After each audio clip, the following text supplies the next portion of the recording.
that was my first talk on rebalancing society, then this is not my second. It's probably my second 100.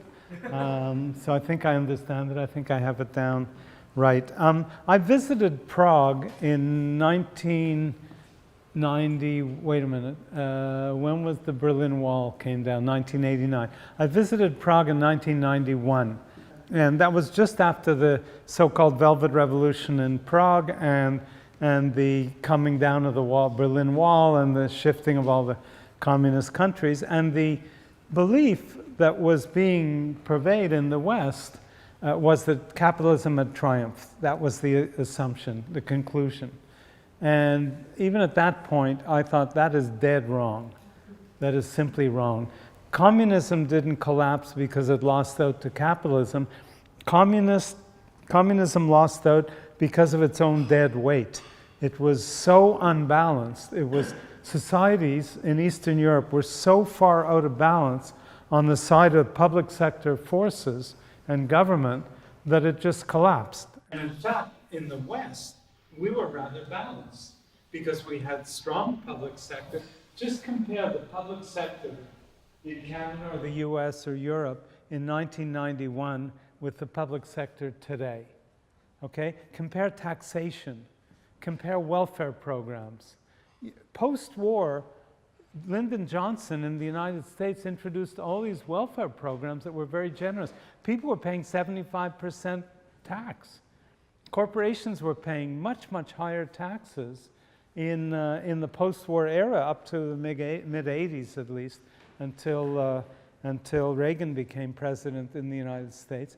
And there was a balance between the public sector and the private sector. The private sector was obviously very powerful and very strong in the United States, always was, but nothing compared to what it is now. Nothing compared to what it is now. And the domination of government by the private sector. Look at things like pharmaceutical pricing. I don't know if any of you are working for pharmaceutical companies. I hope that I won't insult you, but it's essentially out of control, particularly in the United States, but generally it's out of control. And people are dying for want of available drugs, not for want of expensive drugs, but for want of affordable drugs that are priced out of the range of people who are sick. How does any society tolerate that? That's just one example of all kinds of things that go on. And so capitalism didn't triumph in 1989. Balance triumphed in 1989. We in the West were balanced, and the Eastern European countries were out of balance. But the fact that we misunderstood that has caused us to go out of balance ever since on the side of private sector. I'm a huge fan of private sector businesses. We're one. Coaching ourselves is one. I eat in wonderful restaurants in Montreal. I fly around the world. I have an automobile built by a Japanese company called Honda that I think is wonderful. The private sector is wonderful, but it's wonderful in supplying us with goods and services. It's not wonderful in controlling our lives or in pricing life or death pharmaceutical products so that people have to die for want of available products. It's just unbelievable. So I started to think about that even back then, and I worked for 23 years on this book, the seeds of which started then and built up. And so let me just walk you through it. Have a look at this. This is I bought a copy years ago to read of the Communist Manifesto, and I read it, and then I put it aside, and then I took it out a few years ago, and I looked at it, and I did a double take when I read what was on the cover. Can you see what it says on the cover? It says 2 for the price of 1. You can imagine Marx turning over in his grave, you know. Some bookstore was selling the Communist Manifesto and said 2 for the price of 1. I'm wondering what the other one was, I guess. like Mein Kampf, or I don't know what the other one that you bought was. So So think about it. Not very long ago, we were talking 10, 15 years ago about the proliferation of democracies. I don't know if you remember, our memories are very short. Democracies were springing up everywhere. People are amazed at the countries that were becoming democratic. And that was like 15, 20 years ago. The Arab Spring was not flavoring, but flourishing, it should say. And Tahrir Square and in Tunisia and so on. Developed countries were developing. People were looking at Africa and saying, wow, look what's going on. It's amazing. And Americans were chanting, yes, we can. Can anybody remember that? I know it was a long time ago. It was 8 years ago. Can anybody remember Americans chanting, yes, we can? Yeah. Now it's no, we can't, right? Now what have we got? Turmoil in the Middle East. Except for Tunisia, maybe. Look what's happening in Turkey. Look what's happening in Egypt. Look what's happening all over the Middle East. Mind-blowing. Thugs in presidential palaces. You've got a thug in presidential palace. Whether it's left or right, it doesn't matter. Eh? You've got a thug in a presidential palace or wherever he lives in Venezuela. You've got another one in Turkey. You've got another one in God knows. I mean, it's all kinds of countries all over the place, and in Russia, and so on and so forth. Racism across Europe, unbelievable. What's going on in Europe, and political paralysis in the United States. Obama blocked left and right, and now you've got the most bizarre election campaign in the US in my lifetime. Somebody wrote a book and an article called The End of History, Fujiyama, and he argued around 1989 that the fall of the Berlin Wall, kind of mankind had reached perfection. He called it the end of history. We had finally reached perfection with a political system that was so wonderful. And now look what's going on in the world. It wasn't the end of history at all. It was the end of thinking. What's the dogma that dominates us? It's essentially an economic dogma that you may or may not realize influences every day of everybody's life in this room. Greed is good. You've heard that, and you saw the movie probably about greed is good. Markets are sufficient. Markets are supposed to be able to do everything. So we've got markets for pharmaceutical pricing, for example.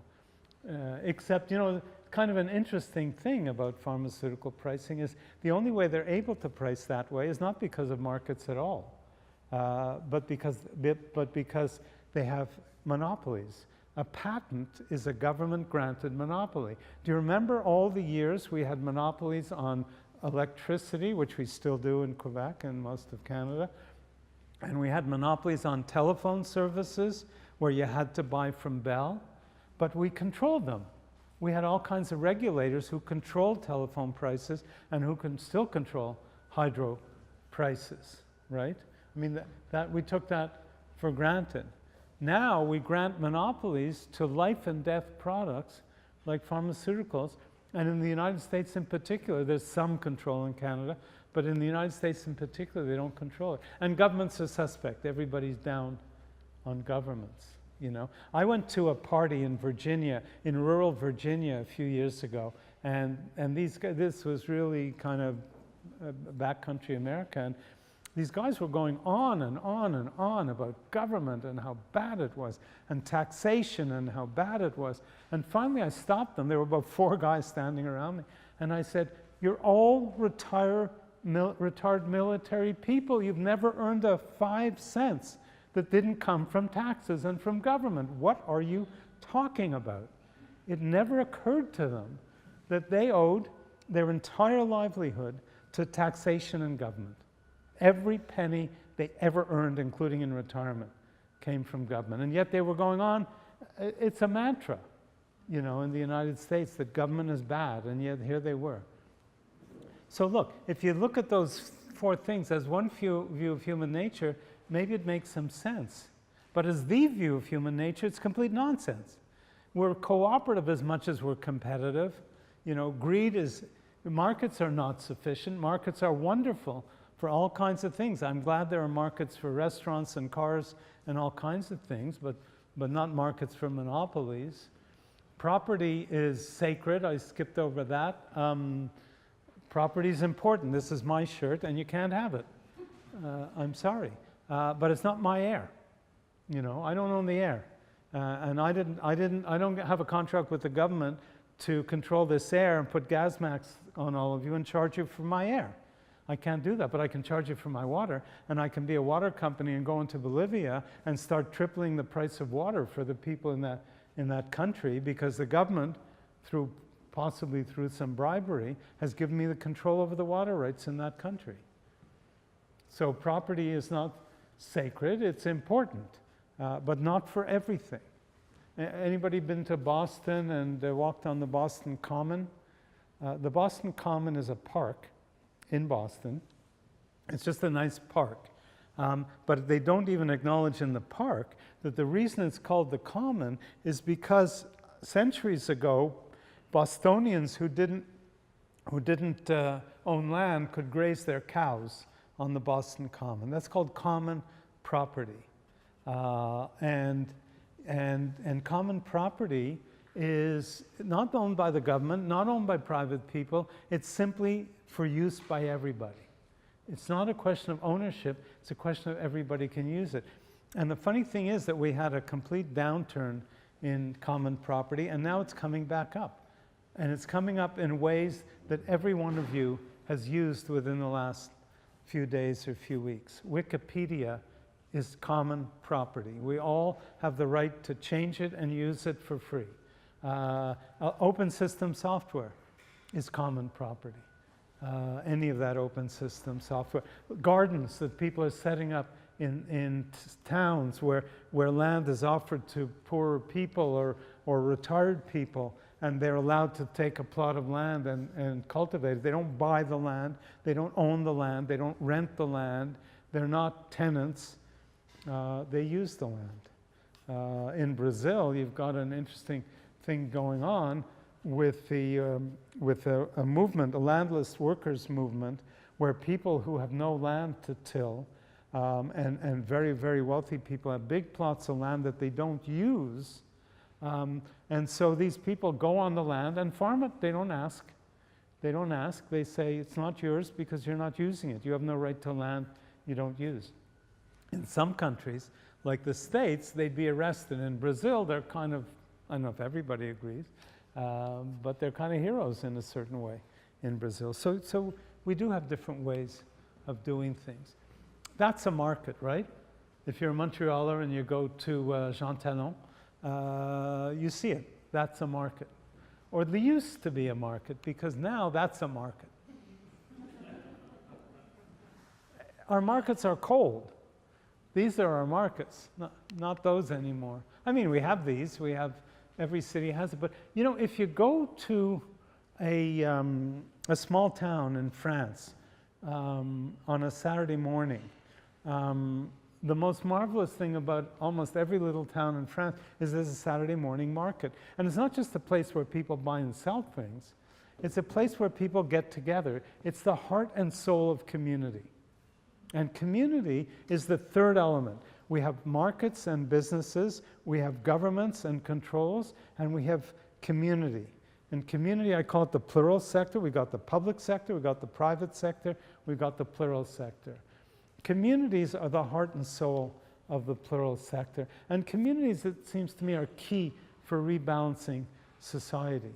Because if we only have left and right, then we keep going back and forth between governments and markets, and we keep swinging, okay? We've got two kinds of politics in the world today. I'll show you this in a minute.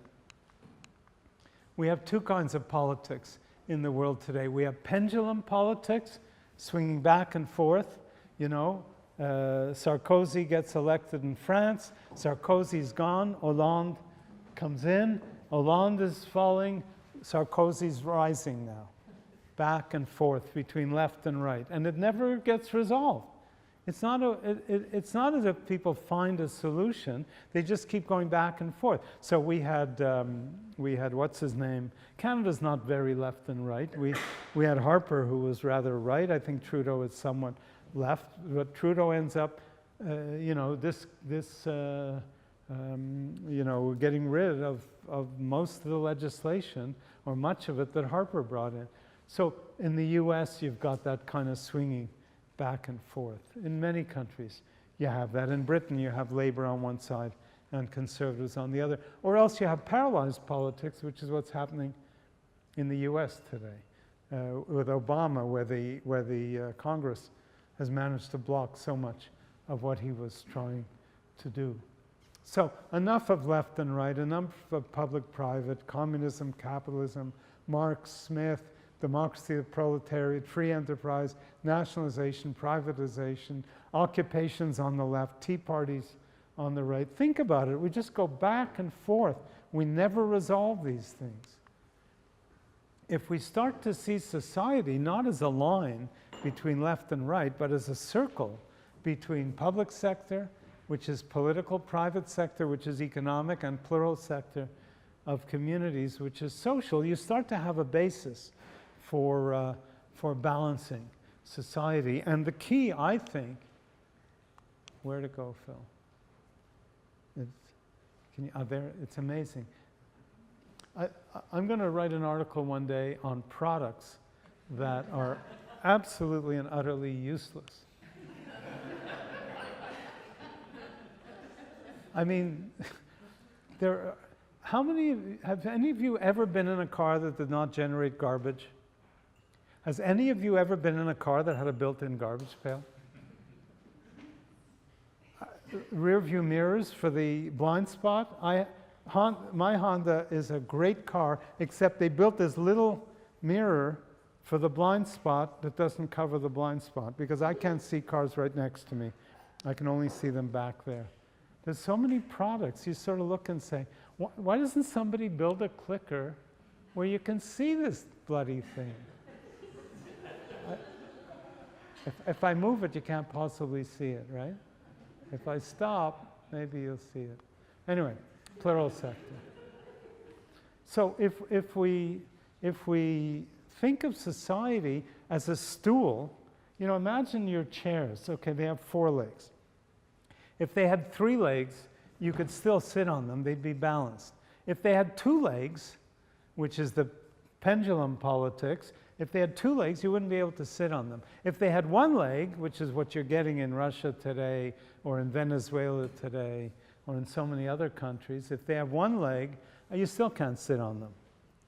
So you need at least 3 legs to have balance. And the key for balance, to my mind, is this sector. This thing is so ridiculous. Is this sector here, the plural sector. Because it's the forgotten sector. I'll make a statement. Nobody in this room has interacted in the last week with less than 5 plural sector organizations. Everybody sitting in this room has interacted with at least 5 plural sector organizations, okay? We start with this one. This is the McGill University Faculty Club. McGill University is plural sector. What do I mean by plural sector? I mean not organizations that are owned by investors, like companies, not organizations that are owned by the government, like state agencies, but organizations that are either owned by their members, like co-ops. How many people interacted with a co-op like Desjardins or Van City or Mountain Equipment Co-op in the last week?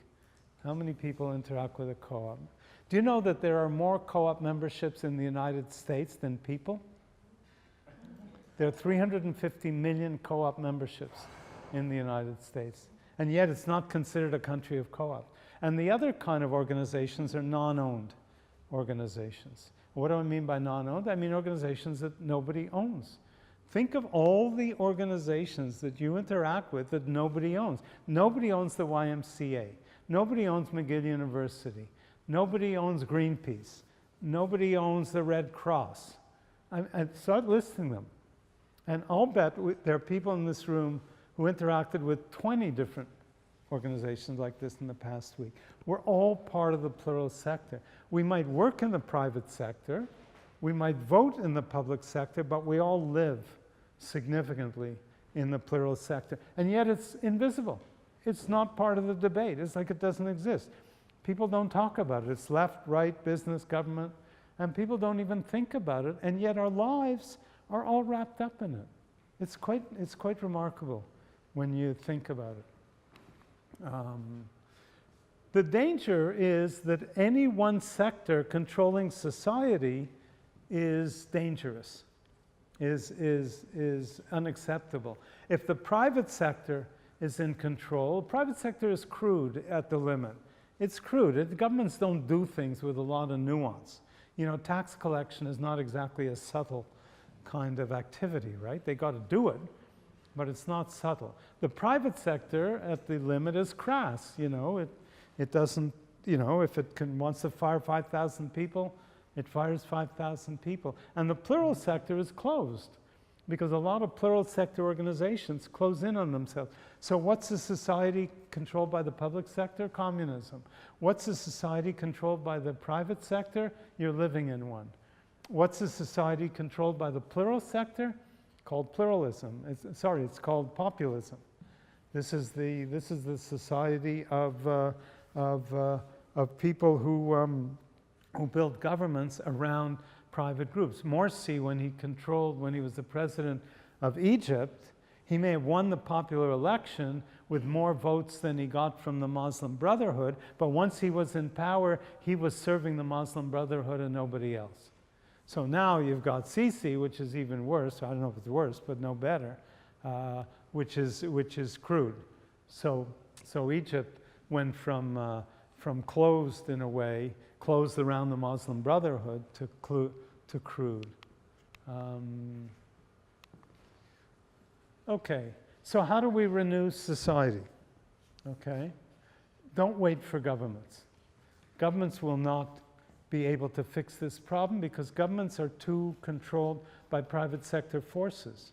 Look at the Canadian corporate tax rates now, which are among the lowest in the world. Why? Because they dropped their taxes, they meaning everybody else, so we have to drop our taxes, except Harper kept dropping them lower than anybody else.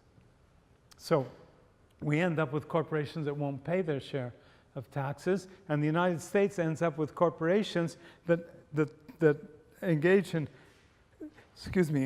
phony mergers, so that General Electric can suddenly claim that it's got its headquarters in some island somewhere. General Electric hires half of its staff in the United States. Half its employment and half its sales are in the United States, yet it doesn't want to pay American taxes because it claims it's got a headquarters in some phony place, because of some phony kind of merger. And CSR, corporate social responsibility, I applaud it.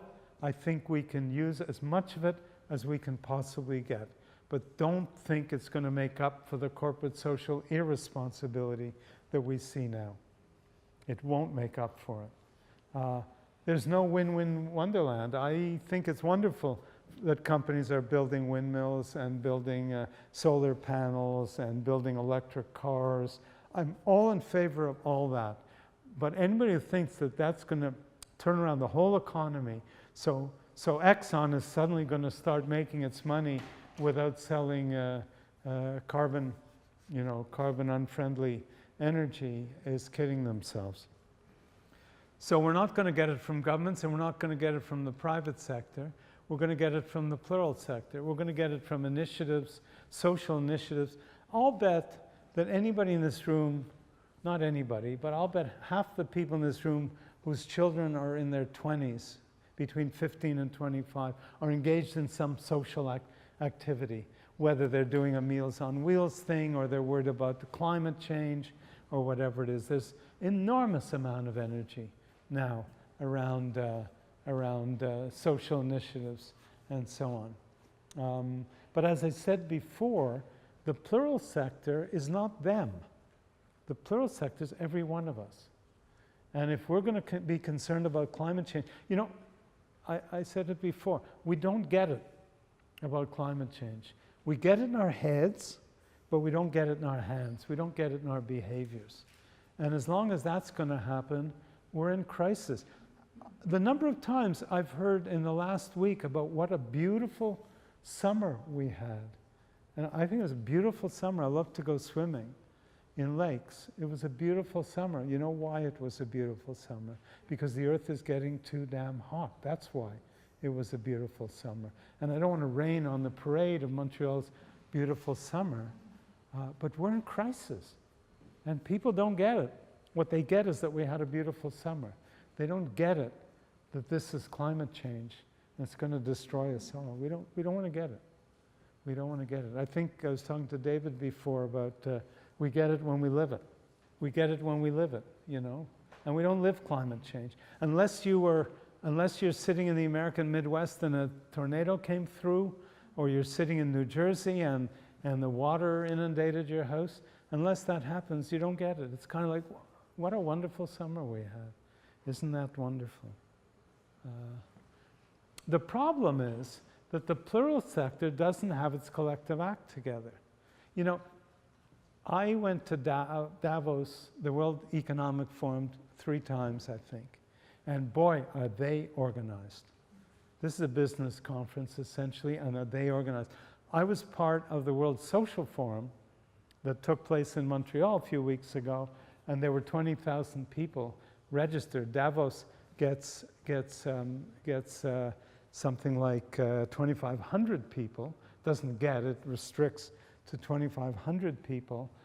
And the World Social Forum in Montreal had something like 20,000 people, and Davos gets 10 or 20 times as much publicity. The Montreal English language daily newspaper ran not one single article on the World Social Forum itself. It ran 2 articles on Israelis and Palestinians yelling at each other, and gave the impression that was the whole conference, that some thugs on both sides got into a fight, and that's all they covered. There were literally 1,000 different events going on about climate change, about poverty, about all kinds of things that people care about, and the newspaper couldn't cover any of it. But we have a monopoly on newspapers in Canada too. We have a newspaper situation.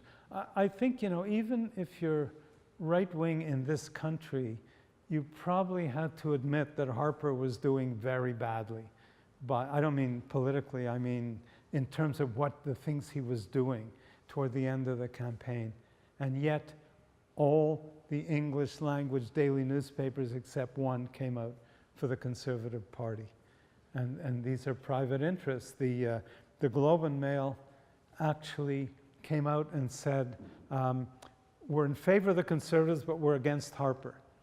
And I sort of imagine this scenario where the Conservatives get elected and Harper gets up in his thank you speech on the night of the election and says, I thank the Canadian population for electing me again, and you know how much I want to stay in office, but the Globe and Mail has said they don't like me, they only like my party, so bye-bye, I'm resigning. This is the state of our newspapers. It's the state of the imbalance. It's another example of imbalance, where a newspaper could take an idiotic position like that and get away with it. So, the question is, how do we get our collective act? If you think about social change, if you think about major change in society, and you start asking yourself, well, how did it happen? How did major social change come about? Start with Quebec. Start with Quebec. In 1960, Quebec started to undergo what's called the Quiet Revolution. And it was remarkable, absolutely remarkable. The people I know the people I know of that era typically have 1 or 2 children. Their parents all had 8 or 10 children. And there was a kind of social movement implicitly, because there was no leader. I mean, the leadership came later with René Lévesque or whoever, but there was no leader. People just said, we've had it with the Catholic Church, we've had it with the kind of domination we've had, and we're not going to live that way anymore. So people do get together collectively and change. The Americans had a Tea Party I don't mean now, I mean in 1776. The Americans had a tea party. The French stormed the Bastille in 1789. People do get together and change, and somehow, and they started in the plural sector. George Washington didn't start the American Revolution. Robespierre didn't start the French Revolution. It started with people who were fed up. And it started in Quebec with people who were fed up. And they changed things. And somehow we've got to wake up to the situation we're in. So Tom Paine wrote a pamphlet in 1776 called Common Sense, and it was really the stimulus for the American Revolution. And he said, we have it in our power to begin the world over again. And he was right, wasn't he? I mean, think of how the world changed after 1776 thanks to the United States. We need to do that again. So thank you. And maybe we'll just throw it open to questions, arguments, comments, reactions from the pharmaceutical industry. I don't know, whatever. So comments, questions, arguments, disagreements, agreements. Yeah.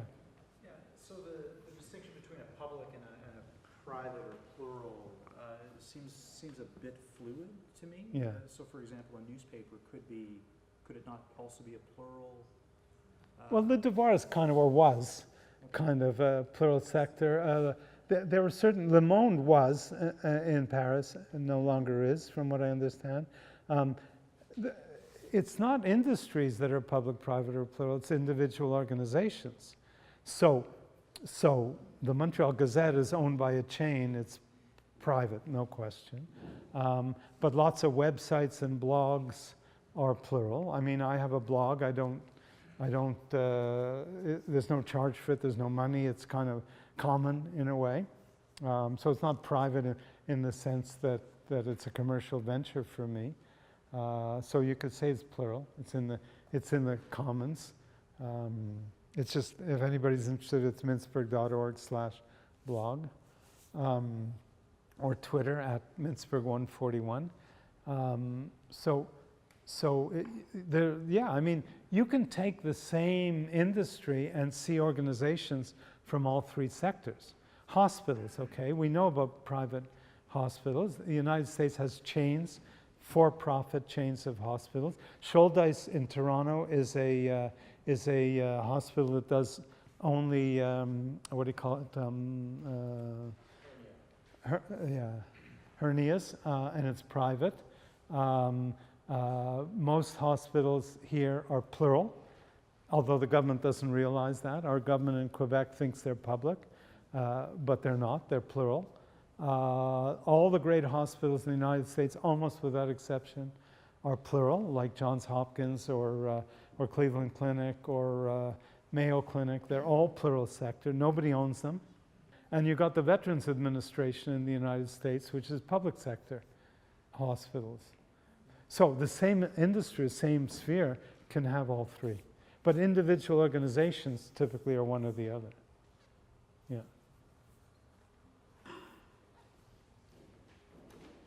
Have some plural organizations heard your call to get their act together? Sorry, say it again? Has some plural organization heard your call to get their act together? Yeah. To organize? Well, as I say, I've probably spoken 200 times, and sometimes, you know, what intrigues me about speaking to not only plural sector organizations, obviously they like the idea because it enhances their influence or recognizes their potential influence.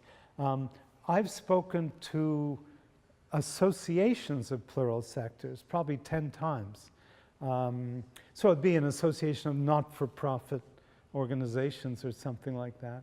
And not only can't they get their act together, they can't get their vocabulary together. So I've heard them, like in a group of not-for-profit, what's called not-for-profit, talking about the community sector, the social sector, civil society, not-for-profits, NGOs. They got all these labels, and the reason I use the plural sector label is because I want a label that goes with public and private, so people can say, plural, public, private, they all go together. If you say public, private, civil society, it's kind of like, what's that? You know, where did that come in?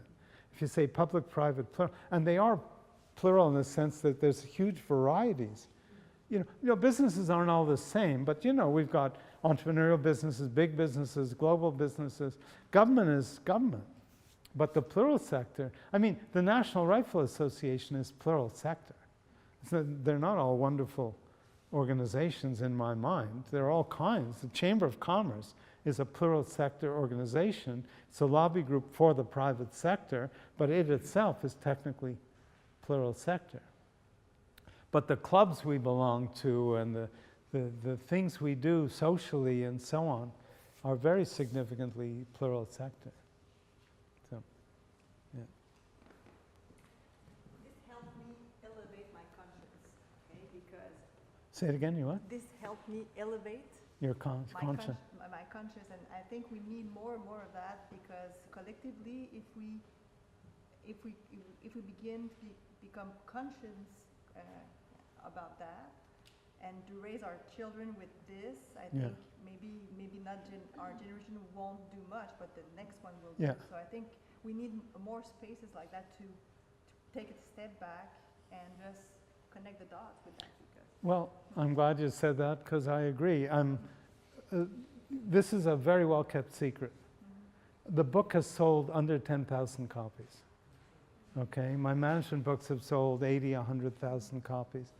For some reason, I don't know why. I mean, I've sent it to all kinds of people and done all kinds of things, and I think it's well written. What's his name? You like it, right? You read it too. How many people here have read it or seen it? Probably a few. Yeah, a few. But this is my home place. But you know, enough. But in the States or around the world, there are people who've seen it, they love it, they comment on it, but it hasn't made a dent in anything. I haven't heard any kind of groundswell or any, I don't know why. We don't want to get it. I heard you say about 20 years ago you were talking about, or thinking about a different way of training managers, and then someone challenged you and said, well, what are you doing about it? And so you went out and created a master's. Yeah. Has anyone challenged you to say, well, what are you planning to do about it beyond the book? Non-stop. Non-stop. Do you have any plans? The comment, including my own partner, has always been, okay, what next? What next? And so I've given a lot of thought to that, and over time, over the last 2 or 3 years, I've probably taken 4 more steps, and every time I take a step, it's kind of, okay, what's next? And it's kind of like, well, you know, Karl Marx, there's a story that Karl Marx learned how to ride a horse so he could lead the revolution. You know, I'm not exactly, I don't have that kind of ego or thing, but you know what? It's, the more I push it, and we did an event on global warming in the McGill football stadium a few weeks ago. And very few people came, but we tried to sort of get people going. We're running a MOOC, a massive open online course on global warming. Because for me, global warming is one manifestation of this problem, which is that global warming is being caused by overconsumption. And it's being caused by carbon energy misuse and so on and so forth. So that to me is an intermediate step. If people wake up about global warming, maybe they'll wake up about imbalance in society. But I'm just thinking, could you do a master's for plural sector leaders? well, those things, a lot of people are doing that, and there are a lot of master's people, because you know, in the master's case, people do what they want to do. I have a couple of doctoral students who are doing that kind of work. So there's no shortage of that kind of work. The more I think about it, the question I keep asking myself is, what sparks this kind of massive social change? Because if we can understand that, doesn't mean, nobody could say, nobody said in Boston, let's have a tea party and start a revolution. They just got pissed off at the tea taxes and threw the stuff, you know, did people say, let's start the French Revolution, or did they say those bastards were going to free the prisoners in the Bastille? People do things. A woman got on a bus in Alabama, and it started the civil rights movement in the southern United States, or didn't start it, but kicked it, gave it a, an energy boost. So. Lit himself on fire in Tunisia. Yeah, exactly. In Thailand, different places. So there are these sparks that start people going. Look, I don't know what Tom Paine did, except write a pamphlet. I never heard anything about him other than the fact that he wrote a pamphlet. So I wrote a pamphlet too, But I'm giving a lot of thought to what is it that gets these things going? What is it that wakes people up? But we're comfortable. We're comfortable. Why should I care about climate change? It's your problem. If you live on the coast, or if you live in the Maldive Islands, it's your problem. It's not my problem. I don't live in the Maldive Islands. I don't feel it. So, but we've got to wake up to it. We've got to wake up to it. But if you look at what's going on in the American election right now, and the Bernie Sanders movement that emerged, right? During the campaign, Which movement? Bernie Sanders Yeah, movement. yeah. So there were millions and millions Yeah, of supporters. that's an example, Right? yeah. And so then you see the newspapers who didn't cover, right? Well- Bernie Sanders in terms of, what we were talking about earlier, that they would cover more other candidates because they have their own special interests, as they call them in the States, Yeah, right? it's still got a lot of press. I mean, Yeah. it got a lot of press. Well, yeah, if you compare it, if you look at the statistics, apparently it's If quite Bern- clear that other candidates were getting more, but what I was just trying to say is that I feel that corporations, as you mentioned before, have taken so much space and so much Yeah, power yeah. that I'm thinking in terms of next steps. How do you break through? I was just thinking, because I've personally worked a lot in the plural sector, and I've worked in the public sector and then the private sector. And one thing that I've noticed is the lack of bridges. And I think that you can play an immense role in that sense yourself with your name and your credibility and going to big corporations, and maybe they're not interested, but I'm just thinking that it would be great because maybe they would open their doors to you, and maybe they have already, but these big multinationals are people who are not used to this discourse. Yeah. You want But- to do it more? Do you think it could work? Yeah, I agree with that, but I also don't agree with that in the sense that in the current situation, we talk about PPPs, public-private partnerships. Of course, what you're talking about are PPPs, public-private plural plural sector, yeah. partnerships. And they exist, we just don't use the label. They exist. Or sometimes we say public-private, but we really mean plural, public-plural partnerships, because there are a lot of those. But you know what? As long as the private sector is dominant, and as long as private sector people think they know the right way to do things, then these partnerships are imbalanced. I know. You know what the most famous PPP in the world is? The military-industrial complex in the United States, a partnership of military corporations that produce military equipment with the American government, and that is not a balanced partnership. So the danger is, I think the plural sector has to stand on its own 2 feet and be recognized for itself and its own power, and then it can be an equal partner. But as I was at your talk at the World Social Forum when you talked about At the that. which? At the World Social Forum. Yeah. I was there, and when you were talking about that with a few guests, and Yeah. one thing that was mentioned, and I witnessed it myself as well, is the difficulty of the different actors within the plural sector to come together Yeah, on something, right? And you were comparing it with the private sector, saying, when they have their act Exxon together. and Esso Yeah. need to come together on something, they will. They even have though they're their act competitors, together. Right? yeah. So how do we change that within the plural sector is something that's extremely There was complicated. There was a full-page ad in the International New York Times a couple of days ago about an energy conference in Europe, I think in Paris or somewhere, on changing energy factors, and every oil company was sponsoring it. Every oil, and they weren't talking about global warming. They were talking about the price of oil and those kinds of things. Every major oil company was sponsoring it. They know they get their act together. Try and get their act together in the World Social Forum. It's like chaos, pagaille in French. So you can be an ambassador to the private sector. Well, you need to do something. Career plan. What's that? She's working on your career plan. Why not? Why not? Sure.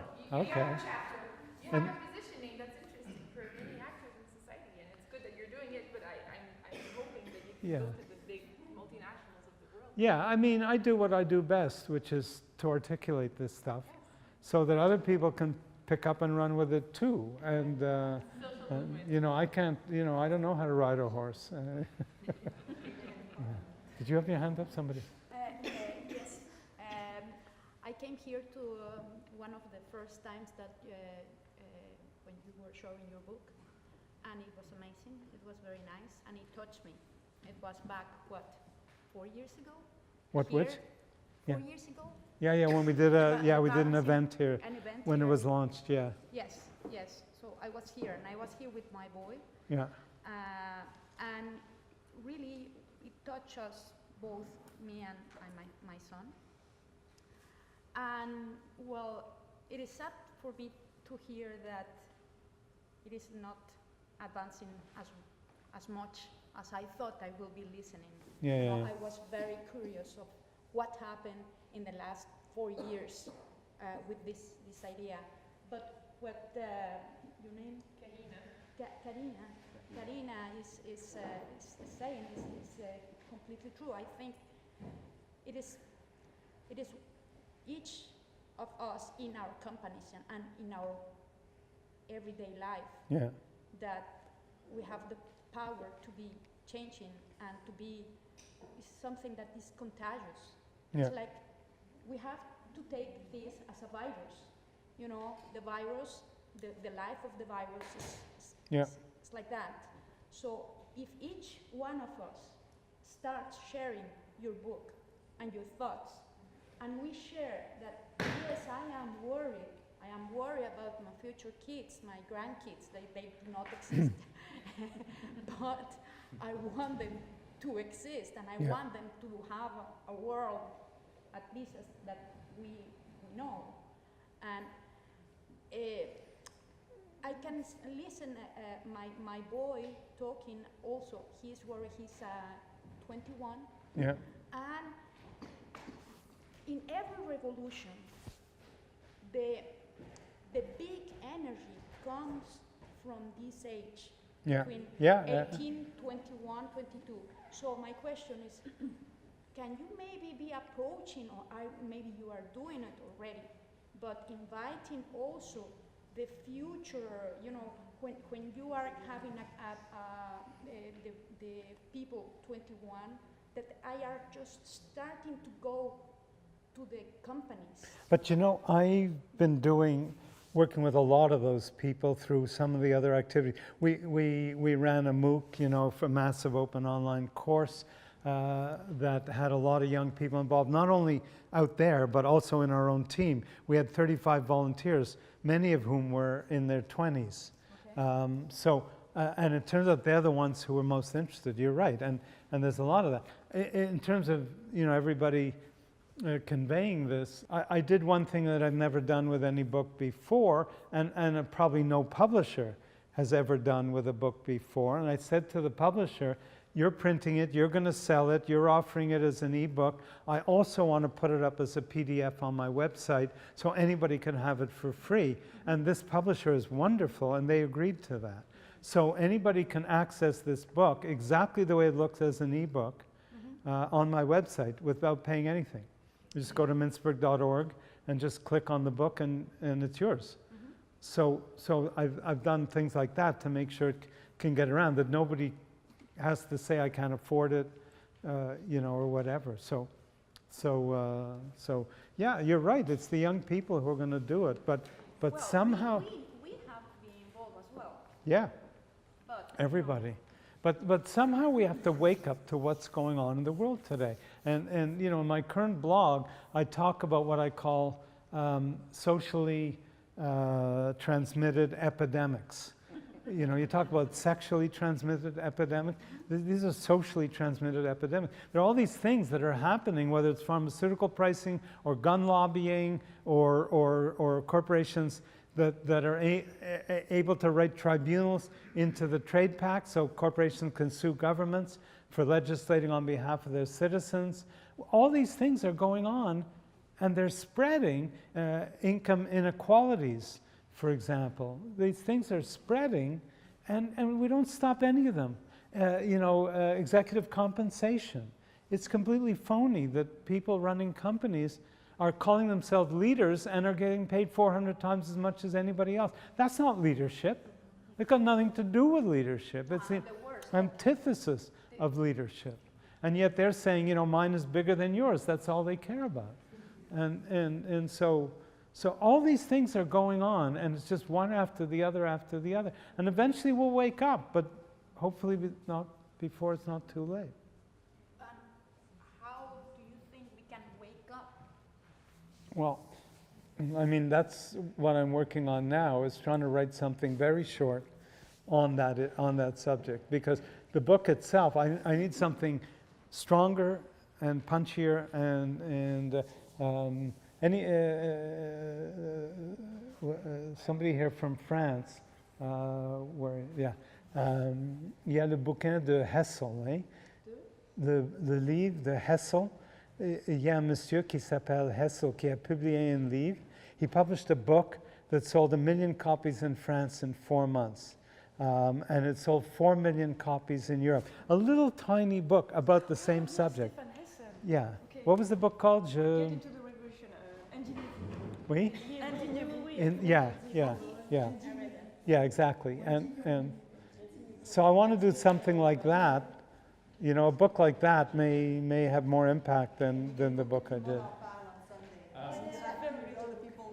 We can slowly wrap it up here, because some people already have to leave. So, thank you very much, Henry. Okay. Thank you very much, everybody.